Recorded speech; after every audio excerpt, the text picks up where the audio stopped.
Boss Kashvi को phone करता है और कहता है कि क्या उसे नाटक पसंद आया। वह कहता है कि हम तुम्हें मार नहीं सकते, इसलिए तुम्हारे बेटे का अपहरण कर लिया। काशवी हैरान हो जाती है और कहती है कि आपको बहुत बड़ी गलतफहमी है, और कहती है कि वह लड़का मेरा बेटा नहीं है। बॉस गुंडा बताता है कि क्या वह उसे मूर्ख समझती है, और कहती है कि उसने उनकी आंखों में एक दूसरे के लिए दर्द देखा है, और कहती है कि क्या कोई अजनबी की मदद करता है। वह उससे पदोन्नति स्वीकार करने और फिर अपने साथियों को जेल से रिहा करने के लिए कहता है।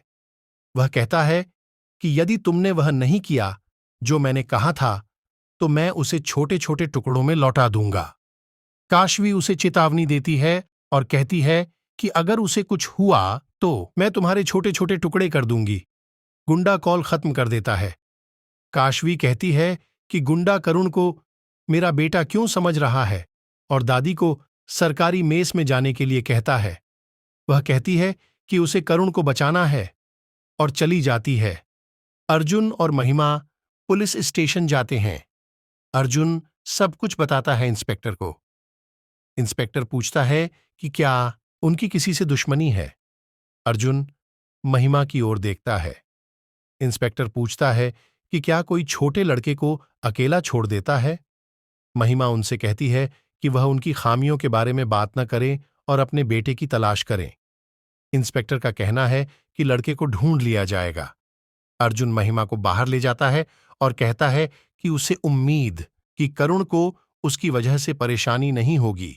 वह कहती है कि तुम मेरे मातृ प्रेम और पालन पोषण पर उंगली उठा रहे हो। वह कहती है कि वह उसे नहीं बताती, लेकिन उसने उनके लिए कई बलिदान दिए हैं।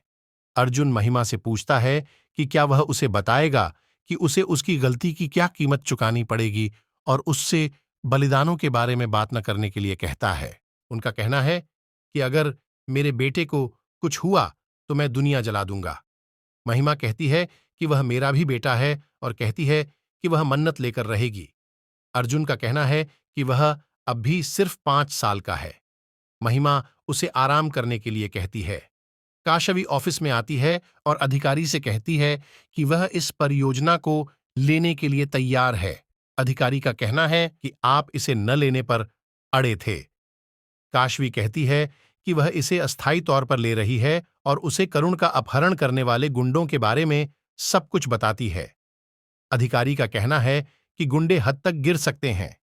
काशवी कहती है कि हमें यह करना होगा, और बताती है कि अगर मीडिया इसमें शामिल हुआ तो हमारे ऑफिस की बदनामी होगी, और इससे भी महत्वपूर्ण बात यह है कि वह नहीं चाहती कि लड़के को कुछ हो। वह कहती है कि गुंडा चाइल्ड ट्रैफिकिंग रैकेट का मुखिया है, और कहती है कि अगर हम उसे पकड़ लेंगे तो इसे स्थायी रूप से खत्म कर देंगे। अधिकारी कहते हैं, चलो ऐसा करते हैं।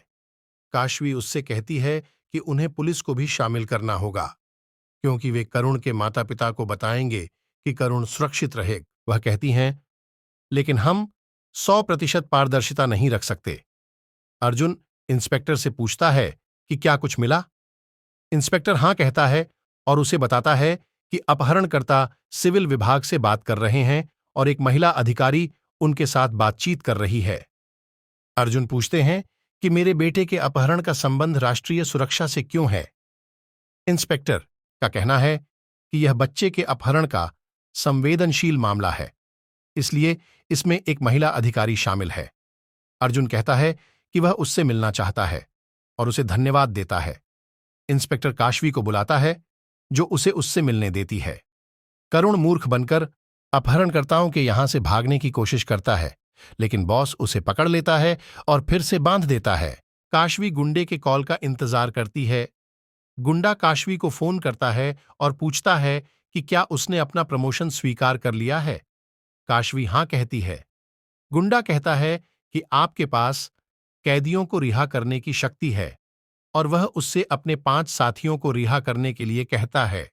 काशवी हैरान हो जाती है और उन्हें रिहा करने के लिए सहमत हो जाती है। वह